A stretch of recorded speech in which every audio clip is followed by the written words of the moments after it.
Je pense sans cesse à toi. Hello and welcome to The Four Top. It's a roundtable discussion of today's hot button topics in food and beverage. I'm your host, Catherine Cole.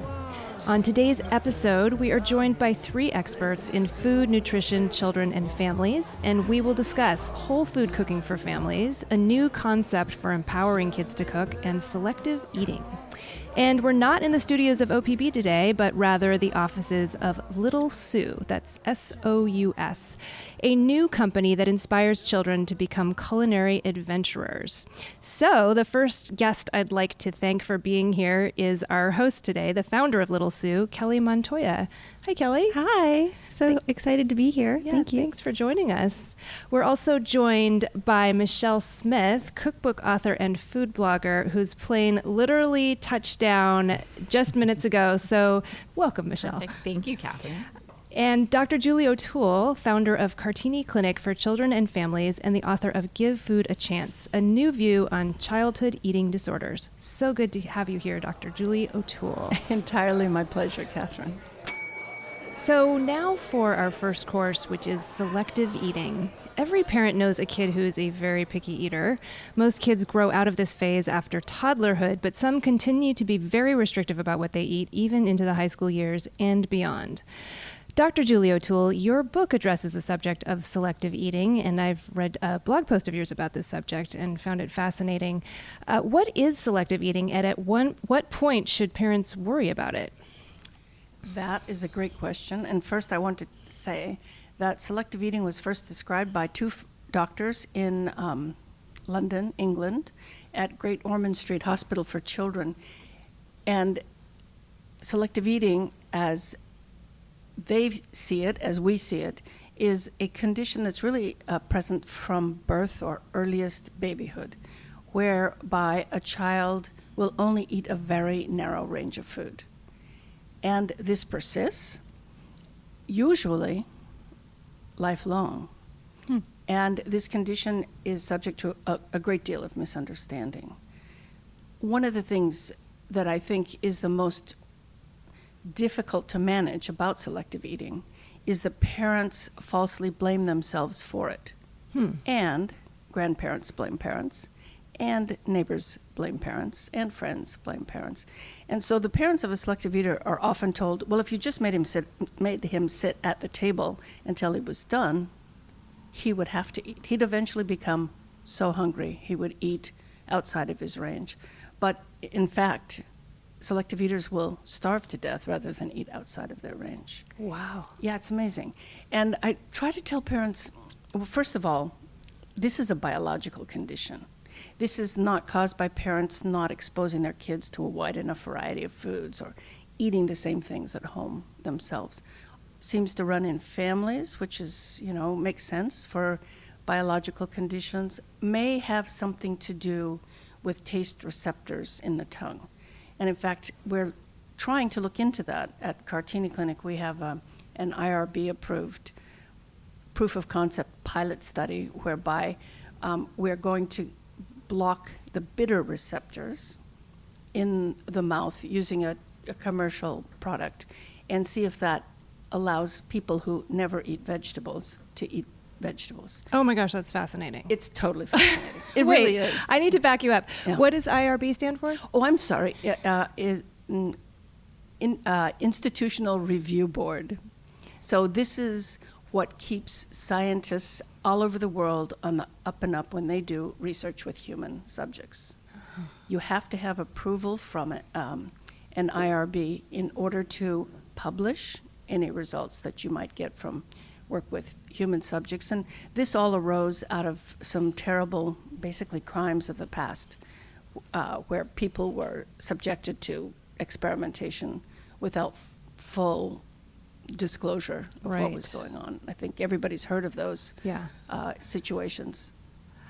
This is so fascinating. I mean, my background is in wine, and I have studied our perception of bitter flavor as well. And I would never have thought that you could block someone's perception of bitterness. That's fascinating. Oh, it's completely fascinating, and actually it's very important to the beverage industry. Yeah. So the people who manufacture these products that block the bitter receptors in the tongue and oropharynx are using it to make very bitter, hoppy beers palatable to people who like Budweiser. So you can take a really bitter IPA, take a few sips of this stuff ahead of time, and it'll taste like a flat Pilsner. Oh, that's so interesting. I know, isn't that interesting? So I had the idea of trying this out on selective eaters. Because of the rules of the IRB, you can't try this on children. It has to be done with adults. So we're trying to recruit selective eaters, adults, people over 18, to try this experiment. Kelly Montoya, I want to turn to you for a second. When you are selecting the recipes for Little Sous, do you have things like bitterness in mind in terms of palatability to kids who might be a little picky? I think, the way we certainly approach recipes broadly, and, every single experience that we create is rooted in, a singular curriculum. So the one that we just created was ricotta, right? So that one is kind of like a blank slate, like rice. It's interesting to know how to make. It's way easier than I even thought it was. We made it for the first time when we developed it. But recipes like that where you can add ingredients, take away ingredients to customize to certain palates and experiment. And it's super neutral. It's super neutral, right? And what we try to do is, our curriculum is designed to foster creativity and improvisation. And so, not that we won't do things that are a little bit more adventurous, but we certainly don't want to put really harsh, strong flavors into sort of the main curriculum recipe that we have for a particular experience. We don't want to deter people. We want to bring them on board to new flavors instead. Julie, so can you tell me what is the difference between a picky eater and a selective eater? I mean, I will admit I have a 13-year-old who we joke that she only eats Nutella and sushi. But of course she does eat other things. But she's always skinny, and so it bugs us that she doesn't eat more. So at what point should a parent worry?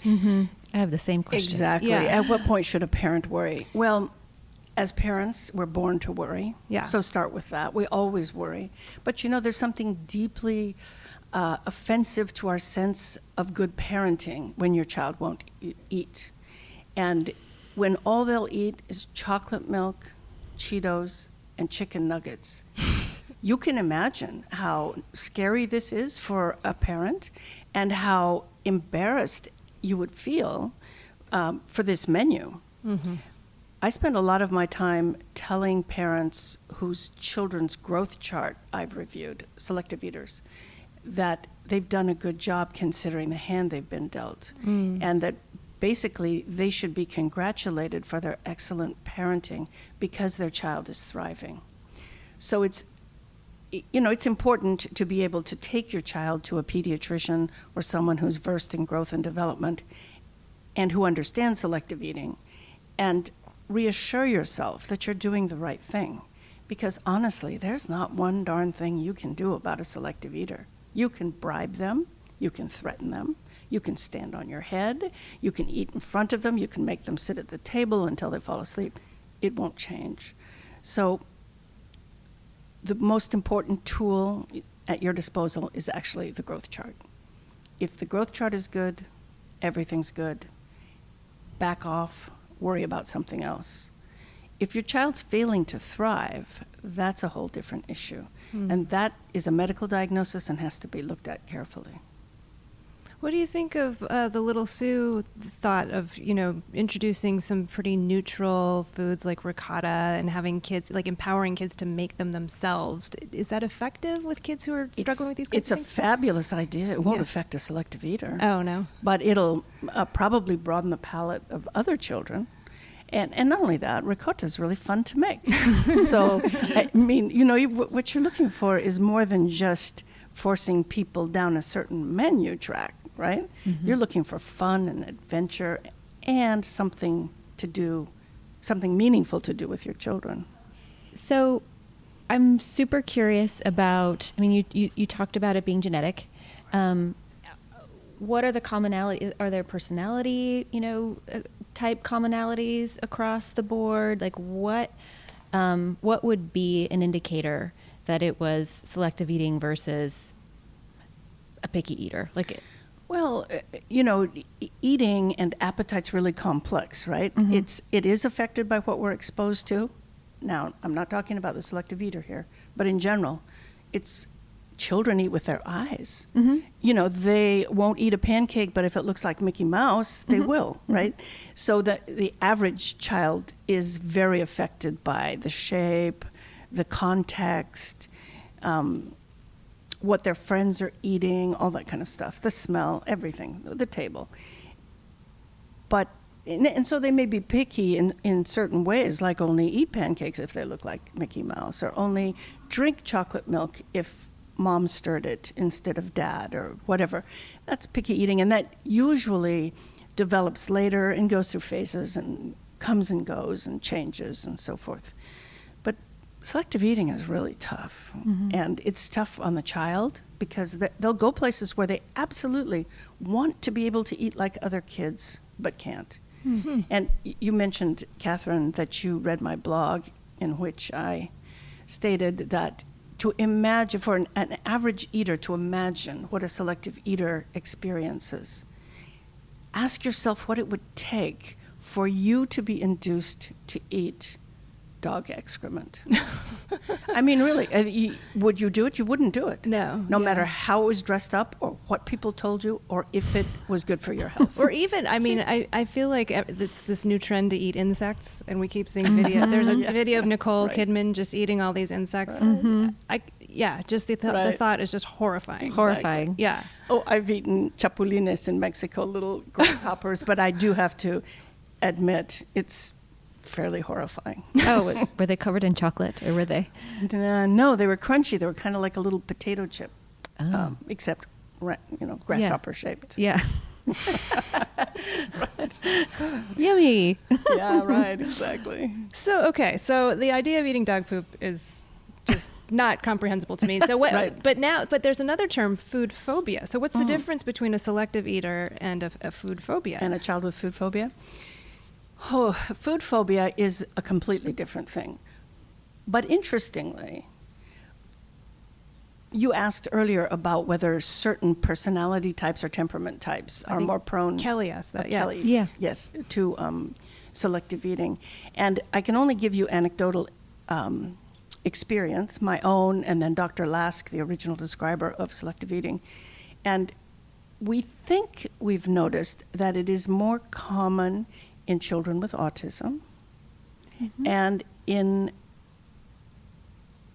personality types that are relatively more rigid in other ways. Now, the person who has food phobia, the child who develops food phobia, is entirely different, although it's commonly on a substrate of an anxious temperament type. Food phobia is the sudden onset of willingness to swallow, essentially. It's also sometimes called functional dysphagia, but I hate that term. Functional comes out of medicine from the 19th century. It means kind of like you're crazy, it's all in your head. So I never use that. But and dysphagia it's when you physically can't swallow food, correct? You can't or you won't. Yeah, okay. So functional dysphagia implies you could, but it's all in your head.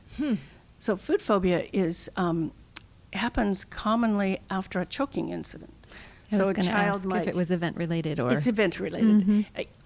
It can be a vicarious event. I have had a couple of patients over the years who witnessed somebody choking or vomiting, and they became convinced that if they swallowed anything, they would choke and die, or they would vomit, and in front of everybody. And this again is, you cannot talk them out of it. You can take them to swallowing schools. I mean, we get kids commonly from the local ear, nose, and throat doctors, and the parents have taken the kids to occupational therapists and psychotherapists and hypnotherapists and everything, and it doesn't work. And after I had seen about, I don't know, maybe the 10th child with this condition early in my career, I decided that we were going to work out a protocol to see if we could change this for the kids.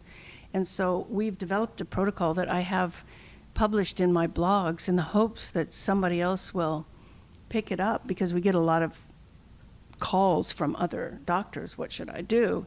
And so the last one that I wrote, I called Food Phobia, the recipe. Oh. Because do this, this, this, and this. And So what do you do? well, the protocol, either in the hospital or in our partial hospital at Cartini Clinic, is a nasogastric tube is placed in the child's nose. It won't work without the tube. As soon as the tube is placed, you quit feeding the child. You quit talking about food. You quit offering food. What you're trying to do is take all of this anxiety down a huge notch. Yeah. Then you start them on a medication called olanzapine. Olanzapine, we think, works because it will relax you the way anti-anxiety medication does, but it's also an antipsychotic. And the reason that's probably important is because this is basically the delusional belief that you will die if you swallow. Wow. So there's a magic number. It's 7.5 milligrams. We have no idea why. So we start them at a really small dose. We get them up to 7.5 milligrams, which is also a small dose. And then we wait.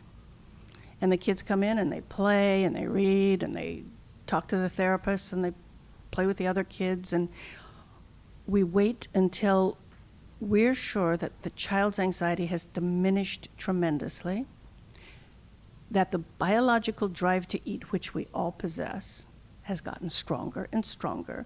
So, they smell pizza, they see cookies, all this. They want to eat, they're just terrified. The medicine has worked its magic, and the reason we have the tube in the nose is because when you are starved, and so these kids usually come to us, they've lost weight, they're starved, and don't eat, the brain does not function well. So you have to get that weight back. You have to get the nutrition back so the brain comes back. The brain's back, the anxiety's low, the medication is at 7.5, and then all the stars are aligned, we start to feed them. This is just fascinating. I mean, Yeah.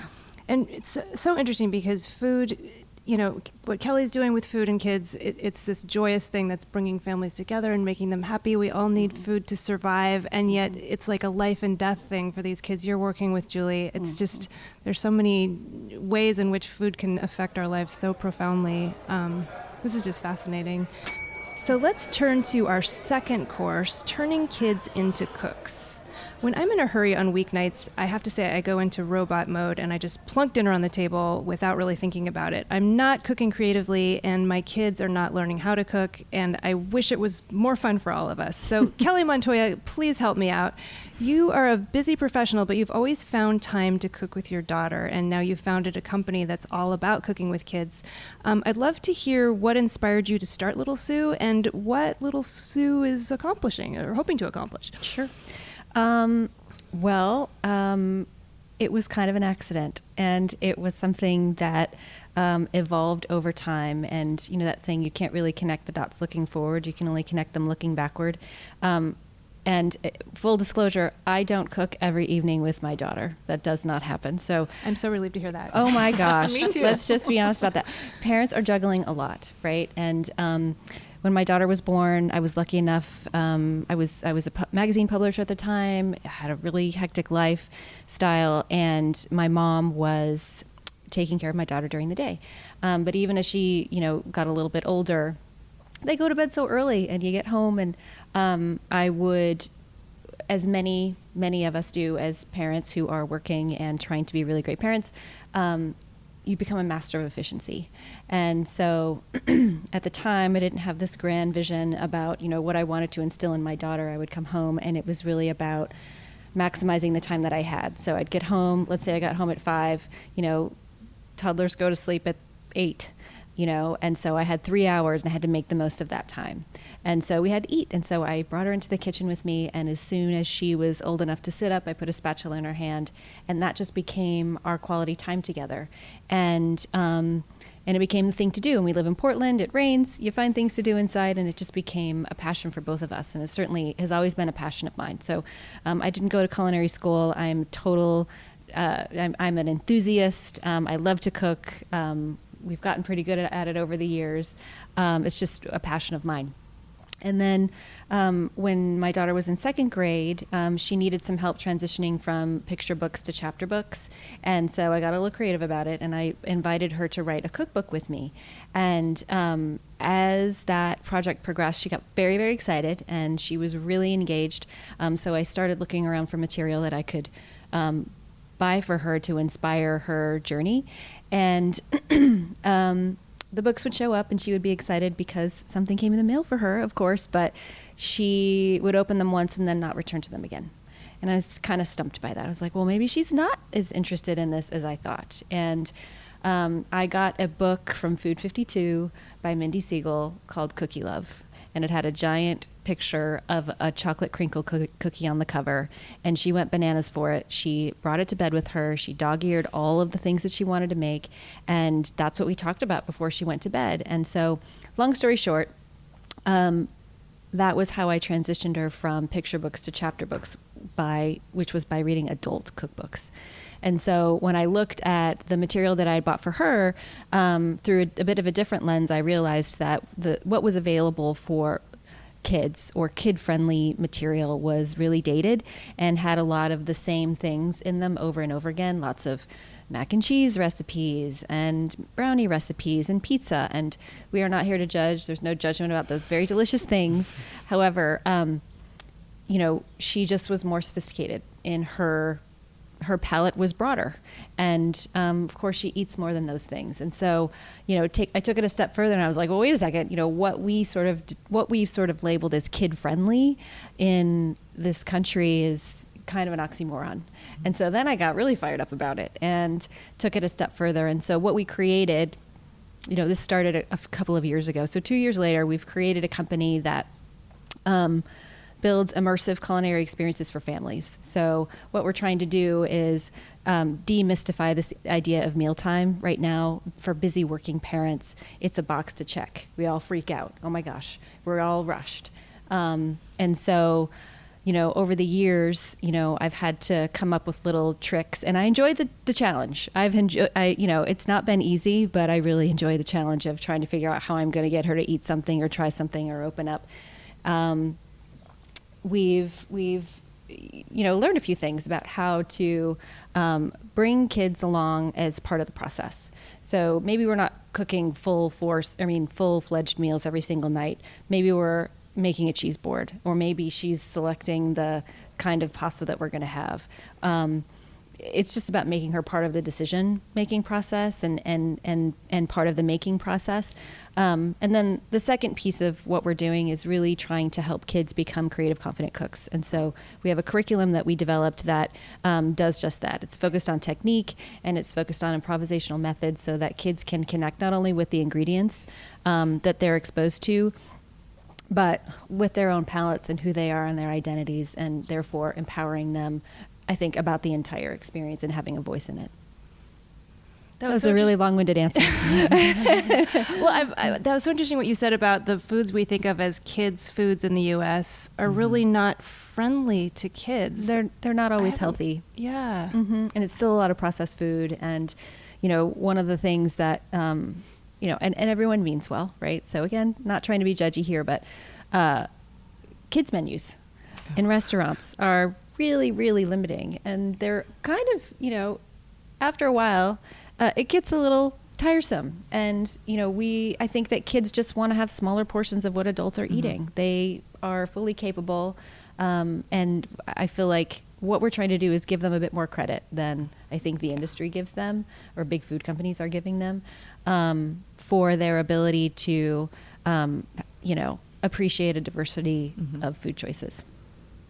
And it's so interesting because in our first segment, Dr. Julie O'Toole was telling us about the diagnosis of selective eating. And the foods you were mentioning, Julie, were really highly processed foods that these kids who are suffering from this condition, you were saying literally will only eat Cheetos and chocolate milk. And these are just not nutritious food. Right. They're mostly horrifying food, really.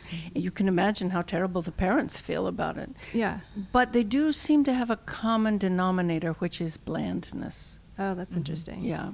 I'm just wondering if Kelly's found I don't know, the solution. I mean, probably not to the clinical disorder of selective eating, but pickiness is maybe just empowering kids to make their own decisions and get in there. And I don't know, Michelle, you cook with your kids, and you cook super nutritious food, which I can't even, it like blows my mind. Yes. I want to know the secret. I have to say, backing up really quick to Kelly, kids' menus are a pet peeve of mine. It drives me crazy. I'd rather my kids, I tell them they can order it from the adult menu, and I just split it for them, because I think it dumbs them down in their palates. And if they're just getting used to that, of course they're not going to want to try other things. So I've always introduced, even as babies, I remember I would blend up lamb and put a little mint in it and make baby food that way. And so it's always been really important to me to introduce other flavors, because I don't want them to grow up being picky and just wanting the mac and cheese. People ask all the time, do your kids eat like you do? And the truth is, yes, at home they do. I give them choices in the healthy foods. I say, hey, do you want the butternut squash or the Brussels sprouts for dinner? You guys pick. And they'll pick. But I don't give them choices, hey, do you want the pizza for dinner, or do you want the Brussels sprouts? Because I think we know what we'll get back often.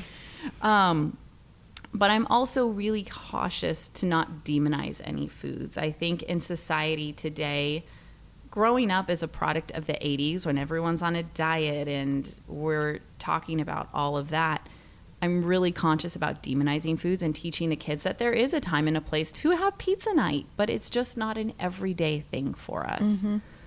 I have to say my pet peeve would definitely be diets in general for children. Absolutely. Not talking about adults here, talking about children, regardless of their size. I feel like we're jumping ahead to a different topic, but if a family has taken on a diet, how should the parents address that with the kids, or how should they bring it up with the kids? Well, it doesn't sound to me like you're talking about a diet. No, but not in the traditional sense that we Right. grew up, where it's calorie restriction, weighing yourself, and really thinking about it in terms of our appearance. For us, it's just creating a diet of whole foods, of more minimally processed foods, so that the whole foods outweigh the less nutritious foods that we learn are now to be enjoyed as a special treat and not the foundation of our human diet. Is that Sure. I think that makes a lot of sense. That's what's really changed. I mean, Right. because growing up, my mom was always on a diet of some sort, and she can't eat this or that, but it was never really talked about in a wellness aspect or a health aspect. It was always a weight aspect. Or how about a delicious aspect? Right. Yeah. Right. Well, and in our house, we talk about, we really focus on, empowerment as a sort of empowerment broadly. So, I will, we, in a lot of what we do at Little Sous is we talk a lot about food culture. And so when you talk about picky eating, part of like way back when I knew less, right, when we were building this content strategy, I was like, but wait, kids in Japan are eating seaweed for breakfast, and kids in Iceland are eating fish jerky, and, they're eating completely different things because that's what they're exposed to. So we made a conscious effort to, really put some emphasis on that point of view. And we do feature foods around the world, what kids are eating around the world. But in terms of diet and health, for us, it still has been about empowerment, and it is about empowerment the way we approach it. With my daughter, like, she didn't want to eat spinach because it didn't really look fun, and she liked salad. But I was like, okay, well, let's talk about spinach, and what that does for your body, and it's gonna it makes you feel good, and it makes you strong, and she likes gymnastics, and I'm like, you want to be able to tumble, right? Well, you need to have strong muscles, and so I would sort of say, well, let's figure out how. We can maybe get this like really nutritious thing into your body. And it kind of opened her up to this idea of, well, maybe I don't like it this way, but I'll like it another way. So we made cream spinach. Well, okay, she loves that. Yeah. Put it in a smoothie. She didn't taste it at all. So just sort of saying, here are different ways we can try it, and let her choose. I let her choose my vegetable, and she felt very, like in control and in charge. Yeah. And I said, fine, that's a good idea. you can choose whatever vegetable at the store, that we're going to have for dinner. The rule in our house is that, you don't have to like everything. You are required to try it. So she is empowered to say, no, thanks. I really didn't like that. And we say, okay, well, let's think about how we could maybe put this together where you would like it, because it's really good for your body. I have to say, I feel like we have the same household, because everything you said, I'm like, yeah, that's what we do. That's what we do. And it really does work. When you give them the empowerment of choosing their foods, they take it on, and they want to feel in charge of their lives. Especially, I have a 6 and an 8-year-old, especially at that age, as they're kind of coming out of that babyhood and little kid area. I let them pick what they're going to have in their smoothie, and they're smart about it too, and they understand. And when they make it themselves, they're more likely to eat it. If I just put it in front of them, a lot of times they're like, what is this? But if they do it, they're excited to. They feel like it's playtime too. So, And I like the fundamental idea behind Little Sous of just, if you've got kids cooking, if they're actively cooking, that means they are interacting with whole foods, raw ingredients. You don't start a recipe with something processed. Typically you start with, vegetables and butter and like some pretty elemental things, which means that if the kid's cooking it and is feeling proud of it, they're probably going to eat it, right? Although I wonder, because I spend my life taking food histories from families. Yeah. And one of my major concerns is that when parents tell me they really love it that their kids cook, what they mean is that they cook for them. The kids cook for the parents, or more commonly, the kids cook for themselves. So they are starting with processed foods. They are opening the box of macaroni, putting it in the microwave. Totally fair. You know what I mean? And so, Cook in parentheses. They're not actually cooking. They're heating. well, even I mean, I wouldn't care if they cooked a 10-course meal. Yeah. I think that the role of parents is to provide children a place to live and nutritious food. And it can't be delegated to the child, which is not what Kelly's describing. Kelly's Cooking for us talking could about just doing it be with. assembling. It's really just, it's about But interaction. you're there. That's the critical thing. Yeah, mostly. Yeah. people ask me all the time, how do you get your kids to eat healthy foods? And I come back with this idea is that if my kids come home from school and they say they don't want to do their homework, how many of us are going to say, oh, yeah, don't do your homework. You don't have to. Just go for it. Go hang out. Go play. It's my responsibility as a parent to make sure that they're doing their homework and they are keeping up with what they need to do as a child. It's also my responsibility to teach them how to take care of their bodies. Mm-hmm. And so if your kid's going to come home and say they don't want to do their homework, are you going to say, okay? If they come back and say, I'm not eating any vegetables, are you okay with that? So for me, it's like, where does that line? Like, we're the parent. We are in charge. It's our job to teach them. And unfortunately, I think a lot of parents, to your point, Julie, don't have that knowledge. So they are getting the mac and cheese and the microwave pizza. That's their cooking. I fear that we're into at least the second generation of women who don't cook. Mm-hmm. And it's not like, even though more men cook today than ever cooked before, the mantle was not taken up entirely by men. So in many households, no one cooks, regardless of the level of affluence. I've seen this for both well-to-do families and families for whom food security is a problem. And Julie, is there a connection between that and eating disorders?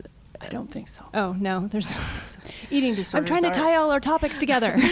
Eating disorders are brain disorders. Okay. But it doesn't mean, just because you have a brain disorder, I mean, it could be autism, it could be schizophrenia, it could be anorexia nervosa. It doesn't mean that you aren't in all other ways a valuable and wonderful child. So it matters if your parents sit down and eat with you and make real food and laugh and talk at the table and set the table so it's special and looks nice. That matters.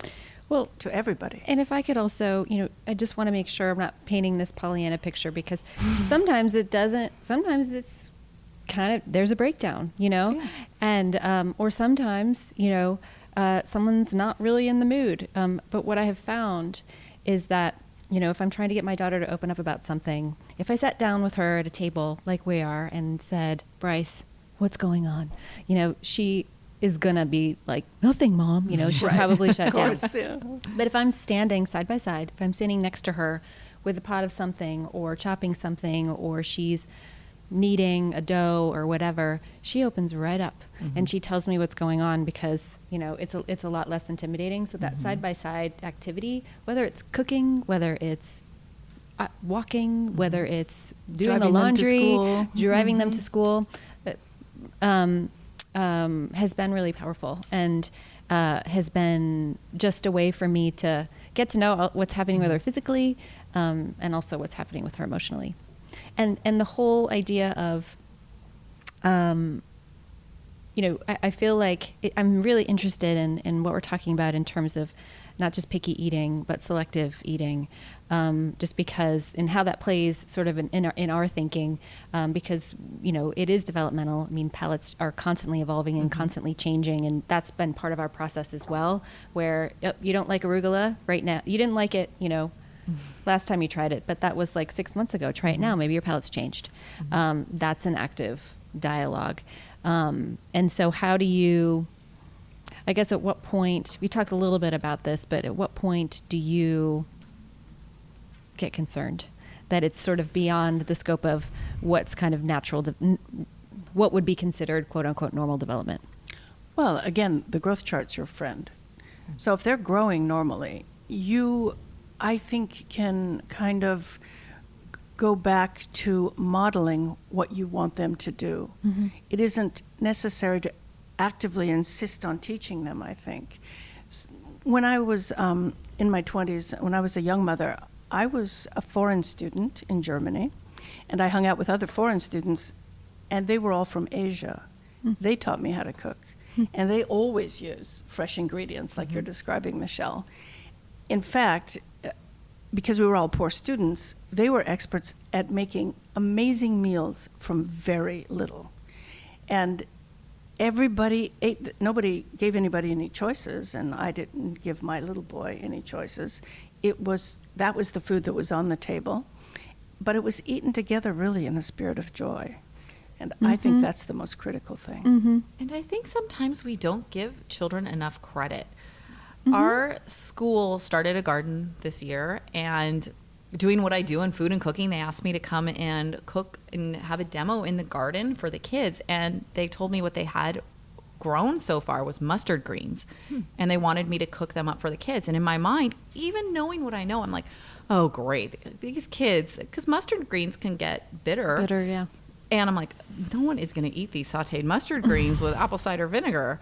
And even myself was shocked how many kids, the vast majority of kids loved it. They came back for seconds. And I was just even surprised by myself doing what I do, that they were so happy to have this. And some ask, oh, I'm going to tell my mom, what is this? What is this? And so I think we just don't give them enough credit. We don't give them enough options, because a default is almost easier for us not to, because it's not what we grew up knowing necessarily. Michelle, I want to ask you, we're kind of melding all our topics together today, which I love. I love it when they all overlap. But I wanted to ask you specifically about your cookbook and your blog. I mean, it seems like you, like we've been saying earlier, it seems to me like you are literally cooking up fresh mustard greens from the garden every night, and your kids are eating them. Right. And first of all, how do you do it? And second of all, don't your kids go to friends' houses and have junk food and come home? And do they come home and say, Mom, where are my chips? Where are my French fries? Yeah. So to your first point, no, let me dispel that, as Kelly said, Pollyanna myth. We are not always perfect on that. And we have room in our daily diets for things outside of that, homegrown vegetables all the time. We eat at home pretty clean.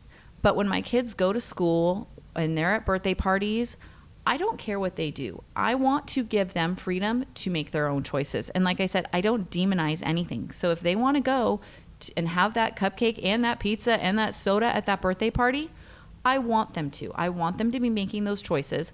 But when they go home, we also know that the majority of what we eat is good food, so we can enjoy the rest. And so we are not picture perfect, but creating the Whole Smith's Good Food Cookbook, it came about because I think sometimes eating well and eating whole foods can get a really pretentious feel. And I think in the media you hear like, oh, well, I only eat this, I eat raw. And so often you have these images of clean eating. And I don't think it needs to be that way. I think it can be really approachable. And so I created this cookbook so that any home chef can make it, because I think it can be intimidating if you're coming to a diet that is full of whole foods and more minimally processed foods. It can be really intimidating when you're used to having that mac and cheese and heating something up. So it needs to be easy to get people on board. And I think it can be fun. And whole eating has changed so much. It's not about steamed broccoli and boiled chicken breast. That's not what healthy is today. That is what old healthy was, when we were so afraid to use any cooking fats. And therefore just erasing flavor from healthy foods. So it's really changed. And I just want people to know that this is achievable, because mentally, when you have the bar set so high on this perfection of having to eat well and whole all the time, and you're down lower and you have to close that gap, you forget that there is a lot of healthy in the middle of that. You can be healthy without being picture perfect. And I want to really erase that it's not about being CrossFit king or queen and this image that we see so often in the media of what healthy is. There's a huge array of what healthy is, and it's not based on appearance. And so that's something that I feel personally very passionate about. Julie had mentioned something earlier that I feel like is relevant to this, just relevant to also what you're saying when you addressed that less people are cooking, less women are cooking, more men are cooking. We talk about this a lot at Little Sous. I was lucky enough to grow up essentially learning how to cook by standing next to my mom or my grandmother. And the last two generations, and then I remember the last two generations haven't had that luxury. So I remember it started even when I was growing up. I remember in junior high being home alone. My mom kind of went back to work, and I was home alone a few days after school, and I started, to sort of fend for myself in that way. But then, more women started to work. More women have to work. Our economy doesn't really allow for a lot. Most families I know, there are two parents working. And we have these two generations that have not had the ability to learn that way. And so lots of people don't know how. And they've had to learn by, trying to follow recipes. And, that works for some people and doesn't work so well for others. And if they follow a recipe and it doesn't work out, then they're like, oh, I don't know how to do it. And so I think that we're at this place where people want to make healthy choices. They want to do the right thing, but they don't always have the tools, and it's intimidating. Right. Absolutely. And I think a lot of people knowledge is power, and people are talking about the power of whole foods and eating well, but it's daunting. If you're coming from a box, it is daunting to walk into a grocery store and not know how to prepare a salmon fillet or roast a chicken. Especially when it's like $25. Oh, when you buy that salmon fillet, right? Exactly. Oh my gosh. And we often forget how challenged families are who don't have a lot of resources to find good food, even if there's a Whole Foods on every block, or maybe especially if there's a store like that on every block. It's intimidating, it's expensive, it's culturally not appropriate.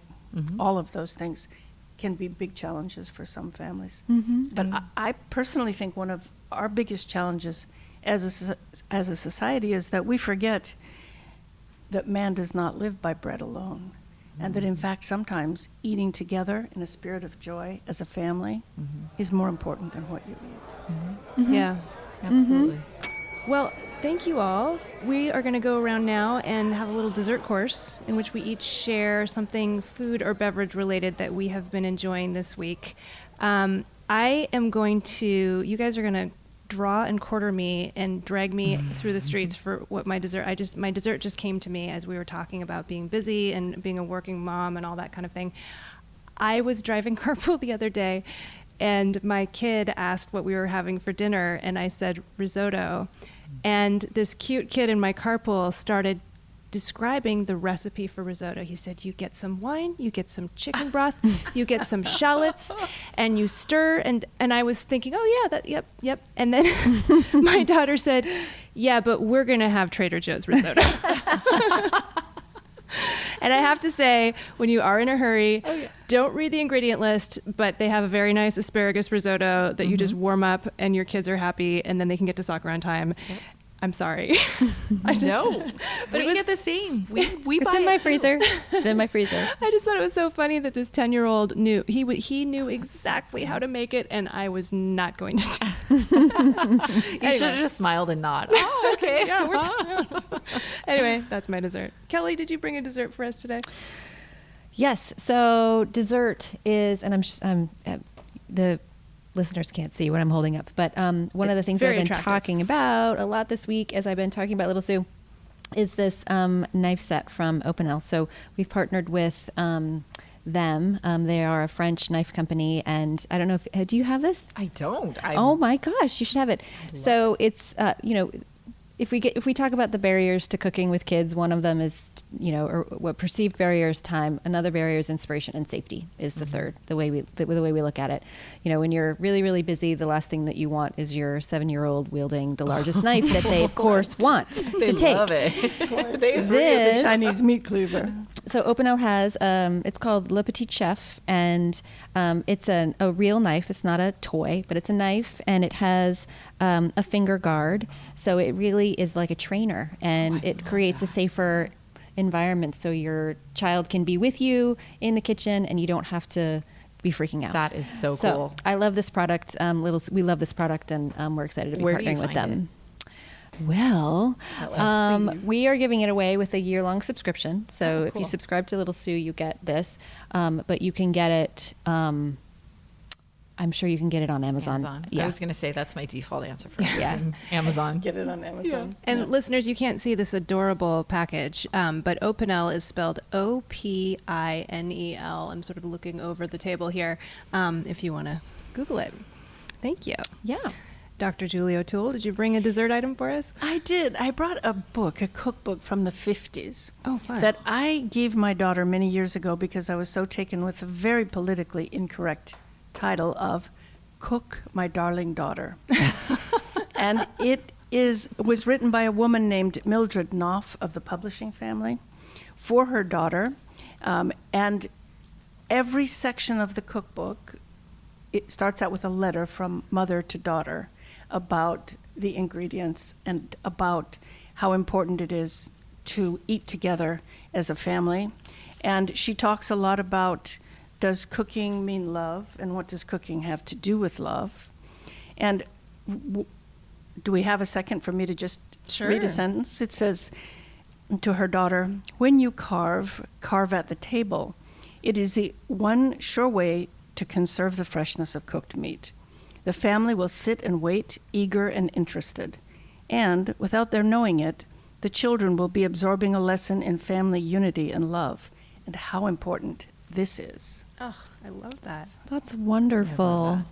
Yeah, it's amazing. 1958. I'll have to take a photo of the label and put it on our Facebook page. It's long out of print, cover. but in the glory of the internet, you can find anything, and you can find this too.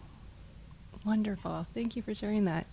Michelle Smith, did you bring a dessert item for us? Yes, I did, and it unintentionally fits in beautifully with what you were saying, is that a discussion my husband and I have been having is about really bringing back dinner parties and family dinner parties and inviting families over to break bread together and have that sense of community. I think we're losing it so much in this digital era of phones and running from practice to this to get friends and family together we're trying to do a weekly basis. I know it's kind of hard, but that's our goal, is to come together, bring food and enjoy, because we've just lost that so much. And then it just ends up being, after soccer practice pizza, which is great sometimes, but just putting more thought into it and creating those moments around food is just so important to have that healthy relationship within it. And I really want to bring that back to our communities and just have that love there. So it folds in, and it was pretty perfect. So. And something I always have to remind myself, you don't have to clean your house to have a dinner party. Just invite people over. And don't clean up. I'm the dodo who does Me too. fruitlessly every time, and then afterwards, I'm like, It's a no mess one again. cares. No one cares No one cares. either. I've never cared going to someone's house if it's not pristine. So Yeah. Oh, I yeah, love that. Just have them over, call them up, text them, say, come over for dinner. Yep. That's what we do sometimes. What are you doing for dinner? Let's have dinner. Come over. And That's bring great. some Some wine. Little Sous recipes and put everyone to work. Put the kids to work. Yeah. Yeah. I love that. You just inspired me. I'm going to do that. Yeah, no, I Be really, more I just- spontaneous. Yeah. Just be like, come over for dinner. What are you guys doing? Mm-hmm. And then usually no one has plans. And it's like, oh, great. You want to feed me? Great, we're in. So I love that. Thank you for bringing it. And thank you, all of you panelists today. You were all fabulous. Michelle Smith, just wrapping up your book tour for the Whole Smith's Good Food Cookbook. In a Yes. 90-degree afternoon, you zoomed Yes. here from the airport, and I just looked over and realized I forgot to offer you a glass of water. oh, I'm fine. Thank you, though. I am good. Thank you so much for joining us. And our listeners can check out your recipes online at thewholesmiths.com. Is that correct? Yep. Thank you for being here. Thank you for having me, Catherine. And Dr. Julie O'Toole, author and expert on the subject of childhood eating disorders and the founder of the Cartini Clinic for Children and Families. I learned so much today from you. Julie, thank you for being here. My pleasure. And Kelly Montoya, our host today at the headquarters of Little Sous. And can you tell our listeners how they can find Little Sous online and maybe sign up to get Little Sous box deliveries? With all Yes, sorts well, of interesting we- things, recipes and cooking tools and... Yes. Recipes, cooking tools, activities, world maps, word games. We are available right now on Kickstarter. So we launched the products through Kickstarter earlier this month, and we met our goals in a week, so it was very exciting. Yes, very exciting. And the campaign runs through July 6th. After that, you can purchase the box experiences on mylittlesous.com. mylittlesous.com. Yes. And that's SOUS, as in sous chef. As in sous chef, yes. Thank you so much. Thank you so much, Catherine. Today's episode was recorded in the high-fiber, protein-packed city of Portland, Oregon at Little Sous HQ. You can read all about us on the OPB website. Our editor and sound supervisor today is Alex Ward. Our assistant producer is Izzy Kramer. And our theme music was performed by the incomparable wine importer Kermit Lynch. Okay, everybody, please, I know I say this every time, but please go to iTunes and rate our James Beard Award-winning show, and please leave a comment if you have time.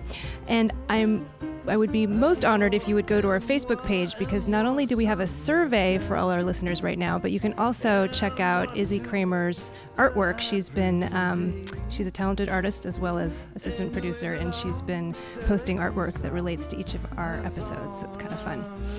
You can also tweet us or post on our Instagram feed or visit our Instagram feed. We'd love to hear from you however you do your social media. Bye-bye now. Nuit blanche, nuit blanche, nuit blanche.